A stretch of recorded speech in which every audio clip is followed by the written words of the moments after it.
শ্রীমতী আধারানী তিনি বলছেন, এই কৃষ্ণ কথা হচ্ছে শ্রবণ মঙ্গলম। যদি কেউ শ্রবণ করে তার মঙ্গল হবে। ভগবানের এই কথা, ভগবানের ভক্তের কথা, শ্রবণ মাত্রেন সুখ প্রদায়তি, শ্রবণ মাত্রে আমাদের সুখ প্রদান করে।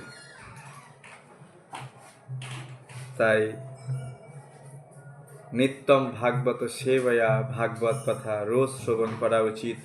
ভালো লাগুক আর না লাগুক, বুঝি আর না বুঝি, কেউ বুঝুক আর না বুঝুক, কৃষ্ণে উপে জীবে প্রীতি, কৃষ্ণে প্রেম বর্ধিত হবে। এই কৃষ্ণ কথা শ্রবণ কীর্তনের মাধ্যম দিয়ে। কৃষ্ণ এমন একজন বস্তু বা ব্যক্তি বা তিনি চিদানন্দ পুরুষ, সচ্চিদানন্দময় পুরুষ, তার সংস্পর্শে যেই আসবে সে বুঝুক, শ্রদ্ধা থাকুক আর শ্রদ্ধা না থাকুক। শিশুপালের শ্রদ্ধা ছিল না, অশ্রদ্ধায় গালিগালাজ করতেন কৃষ্ণকে, তিনিও ভগবানকে প্রাপ্তি করেছেন, কারণ তিনি কৃষ্ণের সংস্পর্শে এসেছেন। নারদ আদি ঋষিরা কৃষ্ণকে ভালোবেসে নাম জপ করেন, তারাও কৃষ্ণকে প্রাপ্ত করেছেন। বিষ আপনি শ্রদ্ধা করে খান, কি বিষ বলবে তুমি আমাকে এত ভালোবেসে খেয়েছো, আমার কাজটা আমি করব না, অমৃত হয়ে যাব? না, বিষ তো বিষ। আর আপনি বুঝেই খান আর না বুঝেই খান, বিষ তো বিষ, ওর কাজ করবে না, এটা বস্তু শক্তি আছে না। ঠিক তেমনি আমি বুঝি আর না বুঝি এই কৃষ্ণ কথা, আমার ভালো লাগে আর না লাগে, যদি আমি শুনি, এর যে বস্তু শক্তি আছে না, ভাগবতমের যে বস্তু শক্তি, এ আমার কাজ করবে, এ আমার হৃদয়কে পরিবর্তন করবে, এ আমার হৃদয়কে আনন্দ দেবে। ম্যাক্সিমাম ভক্তের ক্যামেরা বন্ধ, প্রত্যেক ক্যামেরা অন করবেন, যার খুব অসুবিধা নেই। হরে কৃষ্ণ কৃষ্ণ কৃষ্ণ হরে হরে, হরে রাম রাম রাম হরে হরে। তাই নারদ মুনি এই কথা বলছেন যে কৃষ্ণের সংস্পর্শে, কৃষ্ণ নামের সংস্পর্শে, কৃষ্ণ কথার সংস্পর্শে যে আসবে, যে আসবে তারই লাভ হবে।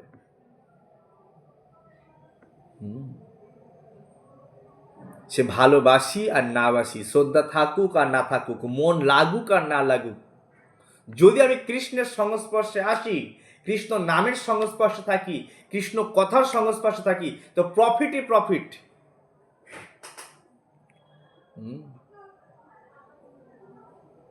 প্রফিটই প্রফিট। তাই যেন তেন প্রকারে কৃষ্ণ নামের সংস্পর্শে আর কৃষ্ণ কথার সংস্পর্শে থাকতে হবে। তাহলে আপনি কৃষ্ণের সংস্পর্শে আসেন, আপনার উদ্ধার হবেই হবে। তো আমরা শ্রবণ করছিলাম অম্বরীশ মহারাজের কথা। তো অম্বরীশ মহারাজ একাদশী ব্রত পালন করছেন বৃন্দাবনে তার স্ত্রীকে নিয়ে। একাদশীর ব্রত পালন করবেন, অতিথিকে প্রসাদ পাইয়েছেন, এমন সময় দুর্বাসা মুনি এসছেন। আর দুর্বাসা মুনিকে প্রসাদ পাওয়ার জন্য নিমন্ত্রণ করেছেন, প্রণাম করেছেন, চরণ ধৌত করেছেন। দুর্বাসা মুনি বললেন আমি একটু স্নান করে আসি। তো স্নান করে গিয়ে তার ফিরছে না, ধ্যানে বসে গেছে স্নান করতে করতে। অম্বরীশ মহারাজের পারণ সময় শেষ হয়ে যাচ্ছে। তিনি সাধু মহাত্মার থেকে আদেশ নিয়ে, উপদেশ নিয়ে তিনি একটুখানি চরণামৃত পান করে উপবাসে পারণের সময় চলে যাচ্ছে, তাই পারণটা ভেঙেছেন। যেই পারণ ভেঙেছেন আর সেই দুর্বাসা মুনি চলে এসেছেন। দুর্বাসা মুনি এসে বলছে কি ব্যাপার, অতিথিকে নিমন্ত্রণ করে অতিথিকে খেতে না দিয়ে নিজেই খেয়ে নিলে? হ্যাঁ, নিজেকে বড় ভক্ত বলে মনে করো? পাষণ্ডী, এই সেই হ্যান ত্যান আনাশোনা বলতে আছে। আজ তোকে মজা দেখাবো আমি। তিনি এত ক্রোধান্বিত হয়ে গেছে। তার ক্রোধান্বিত হওয়ার কারণ কি? সে কেন আমাকে খেতে না দিয়ে খেলো? কি খেয়েছে? কিছুই খায়নি, চরণামৃত পান করেছে। কেন আমাকে খেতে না দিয়ে খেলো? সেই কারণে অত্যন্ত ক্রোধান্বিত সে ব্যক্তি, পৃথিবী কাঁপছে। দুর্বাসা মুনির এত প্রকোপ, তাকে সবাই ভয় পায়। এরকম প্রবাদ বাক্য আছে, যে রাস্তায় দুর্বাসা মুনি আসে, যে খবর পায় সেই রাস্তায় যায় না মানুষ, জানে ধরলে অবস্থা খারাপ আছে। তো দুর্বাসা মুনি অম্বরীশকে প্রাণে মারার জন্য একটা অসুর প্রকট করলেন, আর অসুর প্রকট করে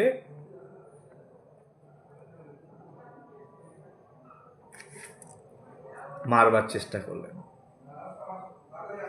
আর সঙ্গে সঙ্গে ভগবান বৈকুণ্ঠ থেকে, দেখেন খুব সুন্দর একটা পয়েন্ট, সঙ্গে সঙ্গে বৈকুণ্ঠ থেকে ভগবান তার ভক্তকে বাঁচাবার জন্য সুদর্শন চক্র ছেড়ে দিয়েছে। ভগবান সুদর্শন চক্র ছেড়ে দিয়েছে কাকে বাঁচানোর জন্য? তার ভক্তকে বাঁচাবার জন্য। সে কেমন ভক্ত? তেসাম সতত যুক্তানাম ভজতাম প্রীতিপূর্বকম। ভগবদ গীতায় বলেছে, যিনি সততভাবে আমার সঙ্গে যুক্ত। হ্যাঁ, যোগী নাম অপি সর্বেশাম মদ গতে অন্তর আত্মানা। সেই সর্বশ্রেষ্ঠ যোগী যিনি অন্তর আত্মা থেকে আমার থেকে যুক্ত। তেসাম সতত যুক্ত নাম ভজতাম প্রীতিপূর্বকম। যে প্রীতিপূর্বক সতত কৃষ্ণকে ভজন করছে, এই রকম ভক্তকে ভগবান সর্বদা প্রোটেক্ট করে।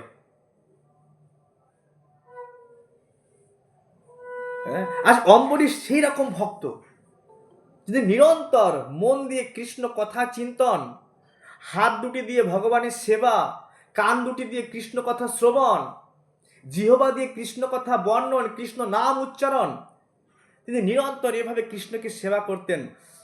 সতত যুক্তা নাম ভজত প্রীতিপূর্বকম, সতত যুক্ত। আমি ক্লাস করাতে পারছি না, সবাই ডিগডিগ করে ঢুকছে বলে। সবাই চেষ্টা করবেন লিঙ্ক দেওয়ার সঙ্গে সঙ্গে, একটুখানি ধ্যান রাখবেন 7:30 কি 8টা, এই দুটোর মধ্যে লিঙ্ক দেবো আমি, কারণ আমার টাইম টেবিলটা একটু ঠিক হচ্ছে না সময়টার জন্য। হরে কৃষ্ণ কৃষ্ণ কৃষ্ণ হরে হরে, হরে রাম রাম রাম হরে হরে। তো আজকে অম্বরীশকে রক্ষা করার জন্য প্রশ্ন হতে পারে, আচ্ছা কেন ভগবানকে, আমরা তো এত নাম জপ করছি, এতদিনের ভক্ত, আমাদের তো ভগবান রক্ষা করছে না? ভগবান তার ভক্তকে রক্ষা করে তার সেবার মাত্রা অনুসারে। ভগবান তার ভক্তকে ফেসিলিটি দেয় তার সেবার মাত্রা অনুসারে। প্রহ্লাদ মহারাজ একথা ভাগবতমে বলছেন, আমার সেবাটা দেখে ভগবান ঠিক সেই রকম প্রতিদান দেবে। অম্বরীশের সেবা কেমন ছিল? সতত যুক্ত কৃষ্ণের সঙ্গে, নিরন্তর যুক্ত। সবই মন কৃষ্ণ পদার বৃন্দায় বচাংসি বৈকুণ্ঠ গুণানুবর্ণনে করো হরের মন্দির মার্জনাদিষু। আর তিনি সেবাটাকে, কৃষ্ণ নামটাকে, কৃষ্ণ কথাকে এত মহত্ব দিতেন, এতটাই মহত্ব দিতেন, তার কাছে পৃথিবী, তিনি সারা পৃথিবীর রাজ্য মালিক, সারা পৃথিবী তার কাছে মাটির ঢেলা বলে মনে হতো। তার সমস্ত টাকা, তার সম্পত্তি, তার ব্যাংক, তার অক্ষয় সম্পদকে তিনি স্বপ্নের মতো মনে করতেন। মহত্ব বুদ্ধি কোথায় দিতেন? মহত্ব বুদ্ধি কৃষ্ণ নাম, কৃষ্ণ কথাতে। আর এইরকম ভক্তকেই ভগবান রক্ষা করে। অম্বরীশ প্রার্থনা করেনি ভগবানের কাছে রক্ষা করার, ভগবান আমাকে রক্ষা করো, দুর্বাসা মুনি খেপে গেছে, আমাকে রক্ষা করো, না, করেনি। মারবি রাখবি জয় ইচ্ছা তোহারা। তার কর্তব্য কর্ম ভগবানের নাম জপ করা, সে তো ভগবানের নাম জপ করছে, হরে কৃষ্ণ কৃষ্ণ কৃষ্ণ হরে হরে, হরে রাম রাম রাম হরে হরে। যদি আমার কর্ম খারাপ হয় তো মরবো আমি, যদি ভগবান চাই ভগবান বাঁচাবে। সে একবারও ভগবানের কাছে প্রার্থনা করেনি আমাকে বাঁচান, তিনি এক জায়গায় হাত জোর করে তিনি ভগবানের নাম জপ করছেন। তাহলে আমরা এখান থেকে দেখতে পাই যে ভক্ত, যখন কোনো ভক্ত নিরন্তর ভগবানের সেবায় যুক্ত থাকে, ভগবানকে ভালোবাসতে বাসতে ভগবানের প্রতি দৃঢ় বিশ্বাস চলে আসে, ভগবানের নাম জপ করতে করতে দৃঢ় বিশ্বাস চলে আসে যে ভগবান আমাকে ইতিমধ্যে অনেক রক্ষা করেছেন, এবারও আমাকে ভগবান রক্ষা করবে। হ্যাঁ, প্রার্থনা করার প্রয়োজন মনে হয় না। বিনা প্রার্থনায় কি মা মা মা চিন্তা করে আমার সন্তানের কোনো বিপদ কিছু একটা আসছে, মা চিন্তা করে যে আমার সন্তান বলবে তারপরে কি আমি রক্ষা করব? না, সন্তান বলার আগে মা সন্তানকে সেফটি বার্তা, সেফটি জন্য নিয়ে চলে আসে, তাই না? বলার অবধি রাখে না। যখন অর্জুনকে, পঞ্চ পাণ্ডবকে এবং পরীক্ষিতকে, মায়ের যখন পরীক্ষিত মায়ের গর্ভ ছিল, ব্রহ্মাস্ত্র মেরেছিল অশ্বত্থামা, 6টা, 5টা, 5 ভাইয়ের আর একটা পরীক্ষিতের জন্য 6টা। পরীক্ষিতের মা তো দৌড়ে দৌড়ে এসে বলল যে বাঁচাও, আমার গর্ভটাকে বাঁচাও, কিন্তু পঞ্চপাণ্ডব বলেইনি। ভগবানের পঞ্চ পাণ্ডবের যে ব্রহ্মাস্ত্র, যে কখনো বিফল হয় না, সেই ব্রহ্মাস্ত্রকে বিফল করে দিয়েছে, বাঁচায়নি। যেভাবে একটা মা সবসময় সন্তানকে প্রোটেক্ট করে, ঠিক ভগবানের ভক্ত ভগবানের সন্তানের মতো, যে ভগবানের ইচ্ছা ছাড়া তার কোনো ইচ্ছা। দেখো, আমি একটা উদাহরণ দিই। যুধিষ্ঠির মহারাজ যেই শুনেছে কানে যে কৃষ্ণ আর এই জগতে নেই, তৎক্ষণাৎ তিনি আর সিংহাসনে বসেনি, কথা বলা বন্ধ করে দিয়েছে। খালি কান দিয়ে শুনেছে ভগবান এই জগতে নেই, বলছে আমারও থেকে লাভ নেই, আমারও এই জগতে থেকে, এই সংসারে থেকে লাভ নেই। তৎক্ষণাৎ রাজ মুকুট খুলে রেখে, কথা বলা বন্ধ করে, তৎক্ষণাৎ উত্তর দিকে হরিনাম করতে করতে হিমালয়ের দিকে চলতে শুরু করলেন। যে আমি কেন থাকতে যাবো যেখানে ভগবান নেই? ভগবান চলে গেছেন, আমি কি এখানে ইন্দ্রিয় সুখ ভোগ করবো? এই হচ্ছে ভক্ত। হ্যাঁ, তো এইরকম। আর ওই যুধিষ্ঠিরকে দেখে সমস্ত পঞ্চ পাণ্ডব, হ্যাঁ, ওই যুধিষ্ঠিরকে অনুগমন করল। সমস্ত 4 ভাই, দ্রৌপদী, মা কুন্তী মহারানী, সবাই তার পিছু পিছু অনুগমন করলেন। ওই হিমালয় হয়ে স্বর্গ অভিমুখে ভগবানের ধামে প্রবেশ করলেন। আমি এটা বোঝাতে চাইছি যে ভক্তরা এরকম হয়। ভক্ত কোনো অবস্থাতেই ভীত হয় না। এক এক প্রকট একটা বিকট অসুর যেন প্রলয় অগ্নির মতো অম্বরীশকে মারতে আসছে, কিন্তু একটুও ভয় পায়নি। আমরা ভাগবতে দেখেছি জড়ভরত, তাকে একদল ডাকাত তাকে ধরেছে, বলে আজকে একটা নরবলি দেবো মায়ের সামনে। জড়ভরত নিরন্তর মুখে কথা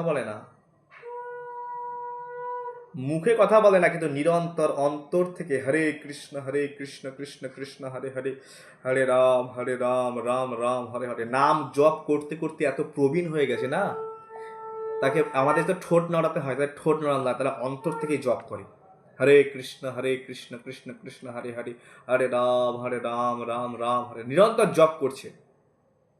কিন্তু বাইরে থেকে দেখে মনে হচ্ছে বোবা, কথা বলে না। আর জড়ভরতকে ধরেছে একদল ডাকাত, 2 হাত তার ধরে বলছে, হাট্টা গোট্টা শরীর আছে, সে পাঠা বলি দেয় না, একটা এরকম মাথা ঢুকিয়ে দেয়, তারপর চাপে ঢুকিয়ে দেয়, ওইখানে পর্যন্ত জড়ভরতে মাথা ঢুকিয়ে দিয়েছে, কাটবে, দা নিয়েছে। তবুও জড়ভরত একবারও বলছে না যে মা তুমি আমাকে বাঁচাও, মা তুমি আমাকে বাঁচাও। মা কালী ওয়েট করে আছে কখন জড়ভরত বলবে। একবারও কিছু বলেনি। ওকে বলেছে তুমি মাথা ঢুকিয়ে দাও, মাথা ঢুকিয়ে দিয়েছে। দা দিয়ে কাটবে, মা আর সহ্য করতে পারিনি, মা ওই মূর্তি থেকে বেরিয়ে এসছে, আর ওই কালীর হাতে খড়গটা খাড়া থাকে না, খড়গ, ওই খড়গ দিয়ে সমস্ত ডাকাতদের চক চাক চাক চাক চাক চাক গলাগুলো কেটে দিয়েছে। মা বলছে যে ভরত, তুমি বিষ্ণুর জন, তুমি ভগবানের ভক্ত, আর আমি আশা করে আছি তুমি আমাকে বলবে।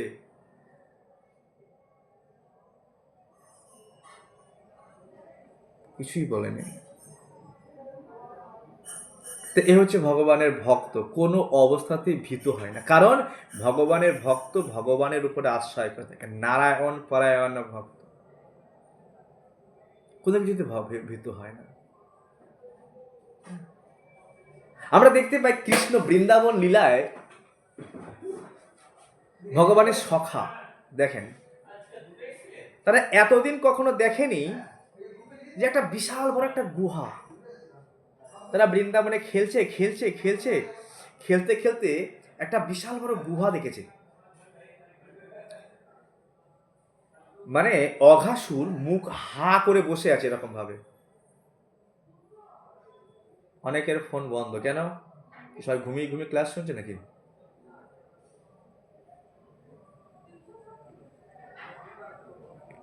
অঘাসুর মুখটা খুলে রেখেছে, আর বাচ্চাগুলো মনে করছে এটা বিশাল বড়, আর জিপটা পাতিয়ে রেখেছে, লাল লাল জিপ। তারা ভাবছে যে খুব সুন্দর একটা রাস্তা, কি সুন্দর একটা গুহা। এই বাচ্চা দেখো দেখো দেখো, কানাই দেখো দেখো, কি সুন্দর খেলার জায়গা, চলো আমরা খেলবো খেলবো, আমরা সবাই গুহার মধ্যে ঢুকবো। তো সবাই হাসতে হাসতে তালি পিটছে, এরকম করে তালি পিটছে আনন্দে, যে আমরা গুহার মধ্যে ঢুকবো, লুকোচুরি খেলবো। বাচ্চা লুকোচুরি খেলতে ভালোবাসে, আমরা লুকোচুরি খেলবো। কিছু কিছু সখা বলছে এটা আমাদের খুব ডাউট হচ্ছে, মনে হচ্ছে সাপ, কোনো বৃহৎ বড় সাপ, আর ও তো সেই সাপই, বড় সাপ, অজগর সাপের মতো মুখ হা করে আছে অঘাসুর। তো ওরা একবার কানাইয়ার মুখের দিকে তাকাচ্ছে, আর একবার ওই সাপের মুখের দিকে তাকাচ্ছে।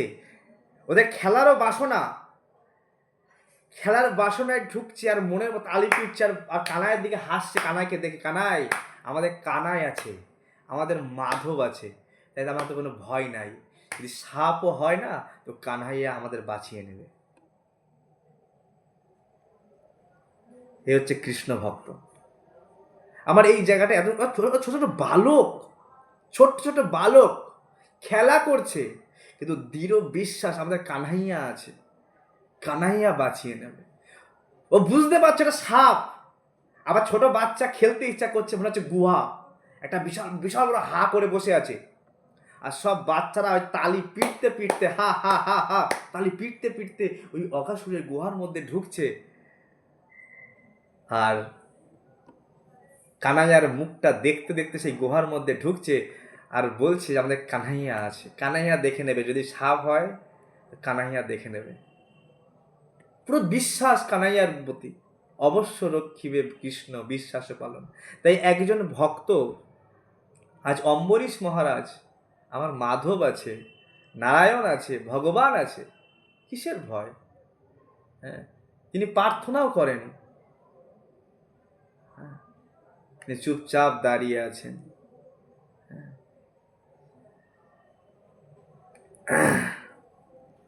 ভগবান ভাগবত গীতায় একটা কথা বলেছেন যে অর্জুন, দেখো লুকিয়ে লুকিয়ে বলেনি, আমরা আছি লুকিয়ে লুকিয়ে বলি অনেক সময় কোনো কথা। ভগবান যে কথা দিচ্ছেন না, একটা বিশ্বযুদ্ধের ময়দানে, কুরুক্ষেত্রের যুদ্ধ একটা বিশ্বযুদ্ধ ছিল। সারা যেমন এখন যেমন বিশ্বযুদ্ধ হলে সারা পৃথিবীর রাজারা, সারা পৃথিবী অংশগ্রহণ করে, দুটো পক্ষ হয়ে যায়, সেই সময় দুটো পক্ষ হয়েছিল, এক হচ্ছে ধার্মিক টিম, এক হচ্ছে অধার্মিক টিম। যত অধার্মিক ছিল সব যোগ দিয়েছিল কোথায়? দুর্যোধনের পক্ষে। আর ধার্মিক ছিল সব যোগ দিয়েছিল কুরুক্ষেত্রে অর্জুনের পক্ষে। ধমাধর যুদ্ধ হয়ে আসে, যুদ্ধের প্রারম্ভেই বলছে অর্জুন মাইকটা নাও, তুমি দীপ্ত কণ্ঠে ঘোষণা করো, ন মে ভক্তা প্রণশ্যতি। তুমি ঘোষণা করে দাও সবার সামনে, খোলা মঞ্চে, এই বিশ্বযুদ্ধের মঞ্চে, যে আমি আমার ভক্তকে কখনো বিনাশ হতে দিই না, আমি আমার ভক্তকে কখনো বিনাশ হতে দিই না। হ্যাঁ, তাই আমাদের এই সমস্ত কথাগুলি থেকে প্রেরণা নেওয়া উচিত যদি আমি কৃষ্ণ ভক্ত হই, যদি আমি মনে প্রাণে ভগবানের ভক্তি করতে পারি, হ্যাঁ, সেটা আমার শ্রদ্ধায় হোক অশ্রদ্ধায় হোক, যদি আমি কৃষ্ণ নাম জপ করি মনে প্রাণে, তো ভগবান আমাকে রক্ষা করবে, করবেই ভগবান রক্ষা। আরে ভগবানকে যারা ভালোবাসে না, কোটি কোটি জীব এই জগতে, ভগবান প্রত্যেককে রক্ষা করছে, আহার দেখাশোনা সমস্ত রকম ভগবান টেক কেয়ার করছে।